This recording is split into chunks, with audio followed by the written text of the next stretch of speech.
Hello दोस्तों, welcome to my YouTube channel. आज मैं आपको पढ़ाऊंगा आईटीआई और CTI related most important question.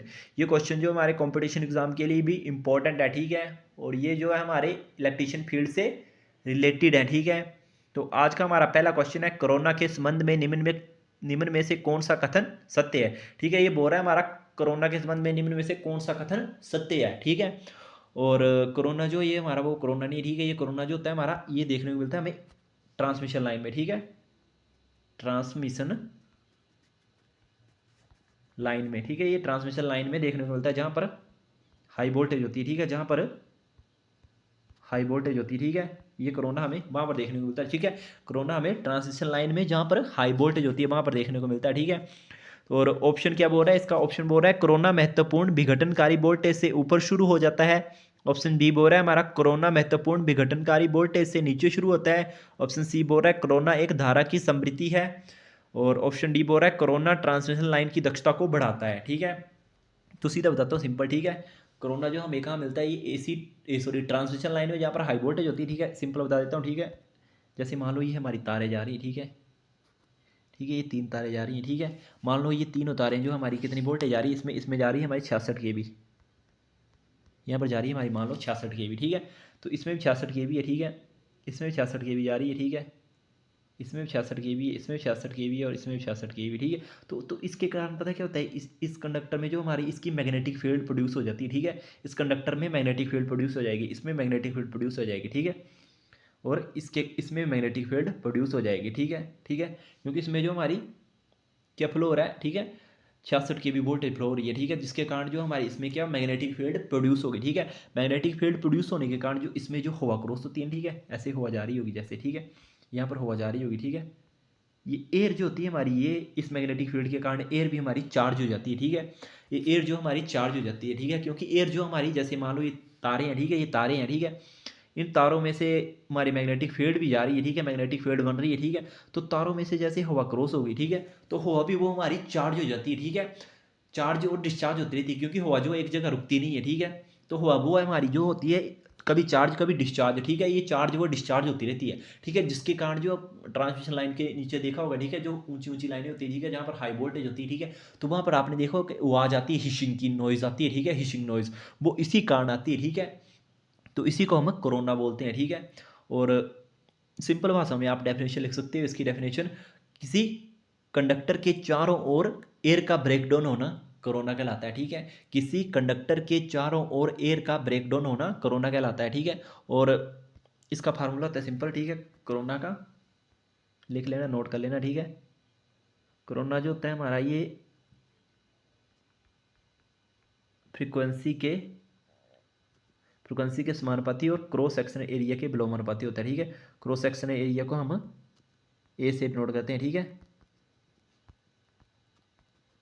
ठीक है, ठीक है। कोरोना जो होता है हमारा फ्रीक्वेंसी के समानुपाती होता है और क्रॉस सेक्शन एरिया के विलोमानुपाती। इसका मतलब है जैसे मान लो फ्रीक्वेंसी बढ़ेगी तो कोरोना भी बढ़ेगा, ठीक है। फ्रीक्वेंसी कम होगी तो कोरोना भी कम होगा, ठीक है। और क्रॉस सेक्शन एरिया, जैसे मान लो कंडक्टर है, ठीक है, उस कंडक्टर की मोटाई को बढ़ा देंगे, ठीक है। तो कोरोना क्या हो जाएगा, कम हो जाएगा, ठीक है। कोरोना कम हो जाएगा, कंडक्टर को पतला कर देंगे, ठीक है, पतला कर देंगे, ठीक है। तो कोरोना बढ़ जाएगा, ठीक है, बढ़ जाएगा, इस हिसाब से चलेगा, ठीक है। तो ये भी फार्मूला कहीं पर नोट कर लेना, ठीक है। ये होता है हमारा कोरोना, ठीक है। ये और मोस्ट इंपॉर्टेंट है, ठीक है, कई बार पूछा जा चुका है, ठीक है। आपने इसको नोट कर लेना कहीं पर, ठीक है। तो इसका ऑप्शन क्या सही हो जाएगा? ऑप्शन ए सही हो जाएगा, ठीक है। जैसे मैंने बताया कोरोना जो होता है हमारा ट्रांसमिशन लाइन में हाई वोल्टेज में देखने को मिलता है, ठीक है। तो कोरोना महत्वपूर्ण विघटनकारी वोल्टेज से ऊपर शुरू हो जाता है, ठीक है। ऑप्शन ए सही हो जाएगा इसका, ठीक है। नेक्स्ट क्वेश्चन है हमारा, चालक का स्किन प्रभाव डैश के बढ़ने के साथ कम हो जाता है, ठीक है। ये बोल रहा है हमारा किसी चालक का स्किन प्रभाव डैश के बढ़ने के साथ कम हो जाता है, ठीक है। तो ऑप्शन ए दिया हमारे पास प्लाई फ्रिक्वेंसी, ऑप्शन बी दिया हमारे पास चालक पदार्थ की प्रतिरोधकता, ऑप्शन सी दिया हमारे पास चालक का क्रॉस सेक्शनल एरिया, और ऑप्शन डी दिया हमारे पास चालक पदार्थ की परागम्यता, ठीक है। तो सबसे पहले ये स्किन इफेक्ट, ठीक है। पहले क्या आया था, कोरोना इफेक्ट आया था, अब स्किन इफेक्ट, ठीक है। स्किन इफेक्ट क्या होता है, पहले सबसे पहले आपको पता होना चाहिए स्किन इफेक्ट क्या होता है, ठीक है। जैसे मान लो हमारा एक कंडक्टर है, ठीक है। कंडक्टर ऐसे होता है ना, मोटा करके, ठीक है, ऐसे मतलब मोटाई के हिसाब से बता रहा हूँ, ठीक है। वैसे तो पतला होता है, पर एक मतलब गोलाई के हिसाब से बता रहा हूँ, ठीक है। जैसे मान लो ये कंडक्टर है, ठीक है। तो कंडक्टर जैसे मान लो कंडक्टर है, ठीक है, कोई कंडक्टर, ठीक है। जब कंडक्टर के बाहर, ठीक है, ये ठीक है यहाँ पर, ठीक है, ये बाहर, जब बाहर के एरिया में करंट फ्लो हो रहा है, ठीक है, करंट सिर्फ बाहर ही फ्लो हो रहा है, ठीक है। जब कंडक्टर जो हमारा कोई कंडक्टर है, ठीक है, कंडक्टर पूरा होता है ना, जैसे मान लो पूरा होता है, ठीक है। तो जब कंडक्टर के बाहरी सरफेस में, ठीक है, ये बाहरी है, आउटर सरफेस, ठीक है, बाहर के सरफेस में करंट फ्लो होगा, ठीक है, और यहाँ पर कोई करंट फ्लो नहीं होगा, ठीक है। यहाँ पर जीरो करंट, ठीक है, ठीक है, जीरो करंट, ठीक है। बाहर हमारा करंट फ्लो हो रहा है, ठीक है, कंडक्टर के बाहर करंट फ्लो हो रहा है, जैसे ये बताया मैंने, ठीक है। और कंडक्टर के अंदर कोई करंट फ्लो नहीं हो रहा है, ठीक है, जीरो करंट है, ठीक है। तो उसे हम स्किन इफेक्ट बोलते हैं, ठीक है। ये होता है हमारा स्किन इफेक्ट, ठीक है, ठीक है। जब किसी कंडक्टर के बाहरी सरफेस में करंट फ्लो हो रहा है और उसके अंदर जो आंतरिक सरफेस है उसमें करंट फ्लो नहीं हो रहा है, तो उसे हम क्या बोलते हैं, उसे बोलते हैं हम स्किन इफेक्ट, ठीक है। और ये स्किन इफेक्ट जो होता है हमारा, ये होता है हमारा एसी में देखने को मिलता है, ठीक है। स्किन इफेक्ट ओनली हमें एसी में देखने को मिलेगा, ठीक है, एसी सप्लाई में देखने को मिलेगा, ठीक है। डीसी में स्किन इफेक्ट नहीं होता, ठीक है। ये भी मोस्ट इंपॉर्टेंट है, ठीक है। स्किन इफेक्ट ओनली एसी में होता है, ठीक है, डीसी में नो स्किन इफेक्ट, ठीक है। डीसी में स्किन इफेक्ट हमें नहीं देखने को मिलेगा, ठीक है। और इसका भी फार्मूला है, ठीक है। स्किन इफेक्ट जो होता है हमारा, इसको नोट कर लो, ठीक है, ये मोस्ट इंपॉर्टेंट है, ठीक है, क्योंकि ये क्वेश्चन पूछे जा चुके हैं, ठीक है। स्किन इफेक्ट जो होता है हमारा फ्रिक्वेंसी के समानुपाती होता है और डिस्टेंस के विलोमानुपाती होता है, ठीक है। स्किन इफेक्ट जो होता है हमारा फ्रिक्वेंसी के समानुपाती होता है और डिस्टेंस के विलोमानुपाती, ठीक है। अगर मान लो फ्रिक्वेंसी बढ़ेगी तो स्किन इफेक्ट भी बढ़ेगा, ठीक है। फ्रिक्वेंसी कम होगी तो स्किन इफेक्ट भी कम होगा, और डिस्टेंस के विलोमानुपाती, ठीक है। मान लो डिस्टेंस बढ़ेगा तो स्किन इफेक्ट कम हो जाएगा, डिस्टेंस कम होगा तो स्किन इफेक्ट बढ़ जाएगा, उल्टा चलेगा, ठीक है। स्किन इफेक्ट जो हमारा फ्रिक्वेंसी के समानुपाती और डिस्टेंस के विलोमानुपाती होता है, ठीक है। और ये हमें एसी में देखने को मिलता है, ठीक है, डीसी में नहीं होता। स्किन इफेक्ट हमारा डीसी में नहीं होता, ठीक है। तो आपको समझ चला गया होगा, ठीक है। तो इसका ऑप्शन जो है हमारा कौन सा ऑप्शन सही हो जाएगा, अभी फार्मूला बताया, ठीक है। स्किन इफेक्ट डैश के बढ़ने के साथ कम हो जाता है, ठीक है। क्या फार्मूला बताया था मैंने, बढ़ने के साथ, क्या बोल रहा है ये हमारे बढ़ने के साथ कम हो जाता है, ठीक है। तो स्किन इफेक्ट का फार्मूला क्या था, Z/R, ठीक है। तो मान लो हमारा किसके बढ़ने के साथ कम होगा, ठीक है। तो ये होगा हमारा 34 का 20 से ही हो जाएगा, ठीक है, ठीक है। मान लो उल्टा चलेगा ना, डिस्टेंस बढ़ेगा तो हमारा स्किन इफेक्ट कम हो जाएगा, ठीक है। फ्रिक्वेंसी बढ़ेगी तो स्किन इफेक्ट भी बढ़ेगा, ठीक है। अगर मान लो हमारा डिस्टेंस बढ़ेगा तो स्किन इफेक्ट ऑटोमेटिक ही कम हो जाएगा, ऑप्शन बी, ठीक है। इस फार्मूले से निकल गया, ठीक है, ये इस फार्मूले से, ठीक है। ये फार्मूला याद कर लेना, नोट कर लेना, ठीक है। कई बार क्वेश्चन घुमा फिरा के पूछे जाते हैं, ठीक है। तो इसका ऑप्शन बी सही हो जाएगा, ठीक है। नेक्स्ट क्वेश्चन है हमारा, 4 कैपेसिटर प्रत्येक 40 माइक्रोफैरड समांतर क्रम में जुड़े हैं, कैपेसिटर की कैपेसिटेंस वैल्यू डैश होगी, ठीक है। ये कुछ हिंदी जो है कुछ उल्टी सी लिखी है, ठीक है। तो आपने इसको थोड़ा ये नहीं करना, ठीक है। क्वेश्चन भी इंपॉर्टेंट, ये पूछा जा चुका है, ठीक है, एग्जाम में, ठीक है। ये बोल रहा है कि 4 कैपेसिटर प्रत्येक 40 माइक्रोफैरड, ठीक है। ये माइक्रोफैरड, ठीक है, इस माइक्रो को ऐसे लिखते हैं, ठीक है, ये माइक्रो और फैरड, ठीक है, शॉर्ट में लिखते हैं, ठीक है। 4 कैपेसिटर प्रत्येक 40 माइक्रोफैरड पैरेलल क्रम में जुड़े हैं, तो कैपेसिटर की कैपेसिटेंस डैश होगी, ठीक है, ठीक है। ये बोल रहा है हमारा, ठीक है। सबसे पहले आपको कैपेसिटर, ठीक है, कैपेसिटर वर्ड आया, ठीक है। कैपेसिटर को सबसे पहले पता होना चाहिए कैपेसिटर होता है क्या, ठीक है। कैपेसिटर की डेफिनेशन, ठीक है, कैपेसिटर, ठीक है। कैपेसिटर जो होता है हमारा, जो अपने अंदर, सीधा सिंपल नोट कर लेना, ठीक है, जो अपने अंदर चार्ज ग्रहण करने की क्षमता रखता है, ठीक है। जो अपने अंदर चार्ज ग्रहण करने की क्षमता रखता है उसे हम कैपेसिटर बोलते हैं, ठीक है। जो अपने अंदर चार्ज ग्रहण करने की क्षमता रखता है उसे हम कैपेसिटर बोलेंगे, ठीक है। और कैपेसिटर जो होता है हमारा, इसके दो फार्मूले होते हैं, ठीक है। इन्होंने इस वक्त क्या पूछा है, पैरेलल में, ठीक है। इसके सीरीज और पैरेलल में दो फार्मूले होते हैं, ठीक है। सीरीज का बता देता हूँ आपको और पैरेलल का बता देता हूँ, सीरीज और एक पैरेलल, ठीक है। नोट कर लेना कहीं पर आपने इसको, ठीक है। कैपेसिटर जो होता है हमारा, सीरीज में इसका फार्मूला होता है हमारा CT=C/N, ठीक है। सीरीज में इसका फार्मूला होता है CT=C/N, और पैरेलल में होता है हमारा CT=C/N, ठीक है। सीरीज में इसका फार्मूला होता है हमारा CT=C/N, और पैरेलल में होता है हमारा CT=CT×N। अब CT क्या होता है, ठीक है। CT का मतलब होता है टोटल कैपेसिटेंस, ठीक है। CT का मतलब वो हमारा, इसका नोट कर लो, टोटल कैपेसिटेंस, ठीक है। CT का मतलब हमारा टोटल कैपेसिटेंस, कहीं पर नोट कर लो इसको, ठीक है।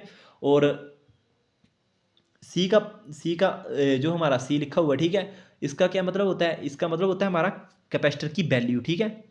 सी का मतलब इसका होगा हमारा कैपेसिटर की वैल्यू, ठीक है, इसका मतलब हमारा कैपेसिटर की वैल्यू, ठीक है। और एन का मतलब होगा हमारा नंबर ऑफ कैपेसिटर, मतलब कैपेसिटर कितने जुड़े हैं, ठीक है। एन का मतलब हो जाएगा हमारा नंबर ऑफ कैपेसिटर, कितने कैपेसिटर जुड़े हैं, ठीक है। सी का मतलब हमारा कैपेसिटर की मतलब वैल्यू, ठीक है, वोल्टेज कितनी है कैपेसिटर की, जैसे ये दी है वोल्टेज, ठीक है, ये आ जाएगी हमारी वैल्यू, ठीक है।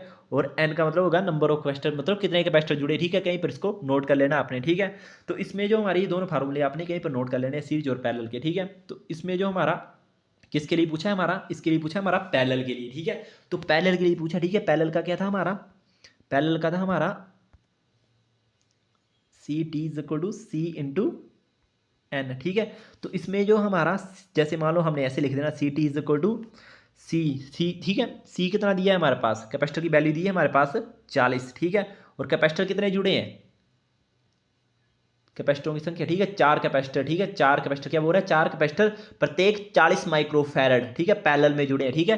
तो हमारे 4 कैपेसिटर हैं, ठीक है। तो इसका कितना हो जाएगा 160, ठीक है, 160 हो जाएगा, ठीक है। इसका ऑप्शन कौन सा सही हो जाएगा, ऑप्शन तो इसका ऑप्शन ए सही हो जाएगा, ठीक है, ऑप्शन ए सही हो जाएगा, ठीक है, ऑप्शन ए सही हो जाएगा। अगर मान लो ये क्वेश्चन हमारा सीरीज में पूछा होता, तो अगर यही क्वेश्चन हमारा सीरीज में पूछा होता, तो सीरीज में हमारा फार्मूला कौन सा लगना था, फिलहाल इसका ऑप्शन ए सही होगा। अगर मान लो इस क्वेश्चन को हम उल्टा कर देते हैं, अगर मान लो सीरीज में पूछा होता तो C T is equal to C over N, ठीक है। तो सी कितना है हमारे पास 40, और कैपेसिटर कितने जुड़े हैं हमारे 4, ठीक है। अगर मान लो ये सीरीज में पूछा तो सीरीज में ये फार्मूला लगाना था, ठीक है, फिलहाल पैरेलल में पूछा है। अगर मान लो इसी क्वेश्चन को हम सीरीज में करते हैं तो ठीक है, ये इसका आंसर आ जाना था 10, ठीक है, तो इसका आ जाना था 10, ठीक है। ये तो वैल्यू आ रही है, ठीक है, और इसकी एक मेन बात, ठीक है, जो मान लो ये आंसर आएगा, ये किस में आएगा हमारा, ये आएगा हमारा फैरेड में, ये आएगा हमारा फैरेड में, ठीक है, क्योंकि कैपेसिटर की यूनिट भी, ठीक है, कैपेसिटर की यूनिट क्या होती है हमारी, कैपेसिटर की यूनिट, ठीक है, ये भी पूछ लेते हैं, ठीक है। डेफिनेशन भी बता दी मैंने आपको, फार्मूले बता दिए, और इसको मापने की यूनिट, किसी भी चीज़ को मापने की, जैसे मान लो दूध है, दूध को लीटर में मापते हैं, ठीक है। जैसे मान लो ठोस धातु है, उसको मापते हैं हम किलोग्राम में, ठीक है। तो उसी प्रकार किसी भी चीज़ को मापने की यूनिट होती है, ठीक है। तो कैपेसिटर को हम किस से मापते हैं, इसको मापते हैं हम, इसकी यूनिट जो होती है हमारी, ये होती है हमारी फैरेड, ठीक है। कैपेसिटर की यूनिट होती है हमारी फैरेड, और दूसरी भी होती है इसकी, ठीक है, फैरेड नहीं होगी तो दूसरी होगी हमारी कूलम्ब प्रति वोल्ट, कूलम प्रति वोल्ट, ठीक है। 2 यूनिट होती है, एक होती है हमारी फैरेड और दूसरी होती है हमारी कूलम प्रति वोल्ट, ठीक है। ये था हमारा ये इसका आंसर, ठीक है। नेक्स्ट क्वेश्चन है हमारा आज का फाइनल क्वेश्चन, ठीक है। एक विद्युत फ्यूज डैश पर आधारित होता है, ठीक है। ये बोल रहा है हमारा एक विद्युत फ्यूज किस पर आधारित होगा, ठीक है। ऑप्शन ए दिया हमारे पास धारा के ऊष्मीय प्रभाव, ऑप्शन बी दिया हमारे पास धारा के रासायनिक प्रभाव, ऑप्शन सी दिया हमारे पास धारा के चुंबकीय प्रभाव, और ऑप्शन डी दिया हमारे पास धारा के प्रकाशीय प्रभाव, ठीक है। फ्यूज, ठीक है, सबसे पहले फ्यूज होता क्या है, ठीक है। फ्यूज जो होता है हमारा, ये 2 धातुओं से मिलकर बनता है, ठीक है। फ्यूज जो होता है हमारा 2 धातुओं से मिलकर बनता है, ठीक है। ये होता है हमारा, ठीक है, ये होता है हमारा टिन प्लस लेड से मिलकर बनता है, ठीक है। फ्यूज जो हमारा टिन और लेड से मिलकर बनता है, ठीक है। 63% इसमें टिन होगा और 37% लेड होगा, ठीक है, ठीक है। ये नोट कर लेना कहीं पर, ठीक है। ये भी मोस्ट इंपॉर्टेंट क्वेश्चन है, ठीक है। फ्यूज जो हमारा टिन और लेड को मिलाकर बनता है, ठीक है, और ये इसमें 63% टिन होगा और 37% लेड होगा, ठीक है। और फ्यूज जो होता है हमारा, इसकी रेटिंग किस में ली जाती है, इसकी रेटिंग भी हमारी एम्पेयर में ली जाती है, ठीक है, ठीक है। इसकी रेटिंग जो हमारी एम्पेयर, जैसे मान लो फ्यूज मांगते हो, ठीक है, जैसे मान लो आप कहीं दुकानदार के पास गए तो फ्यूज लेना है, ठीक है, ऐसे थोड़ी बोलोगे आप फ्यूज लेना है, तो उसकी मतलब रेटिंग होती है कितने, मतलब किस साइज में लेना है, ठीक है। तो इसको हम एम्पेयर में लेते हैं, जैसे मान लो 10 एम्पेयर का लेना है, 15 एम्पेयर का लेना है, 35 एम्पेयर का लेना है, उसी हिसाब से हम इसको साइज में मापते हैं, तो इसे एम्पेयर में मापते हैं, ठीक है। और फ्यूज होता है हमारा ये, इसमें जैसे पूछा है फ्यूज एक विद्युत फ्यूज डैश पर आधारित होता है, ठीक है। ये जो होता है हमारा, ये धारा के ऊष्मीय प्रभाव पे के ऊपर काम करता है, ठीक है। ये जो हमारा ऊष्मीय प्रभाव के ऊपर काम करता है, ठीक है, धारा के ऊष्मीय प्रभाव पर आधारित होता है, ठीक है। ये क्वेश्चन भी आपको घुमा फिरा के पूछ सकते हैं, ठीक है। जो फ्यूज जो हमारा हमारा हमारा हमेशा ऊष्मीय प्रभाव के ऊपर काम करता है, ठीक है। इसका ऑप्शन जो हमारा ऑप्शन ए से ही हो जाएगा। ठीक है, तो ये थे हमारे आज के क्वेश्चन। ठीक है, ठीक वीडियो, क्योंकि वीडियो काफ़ी लंबी हो चुकी है। ठीक है, तो आई होप आपको समझ चले गए होंगे। ठीक है, ठीक है, तो वीडियो अच्छी लगी होगी तो लाइक करना है, शेयर करना है एंड सब्सक्राइब करना है। Okay, thank you.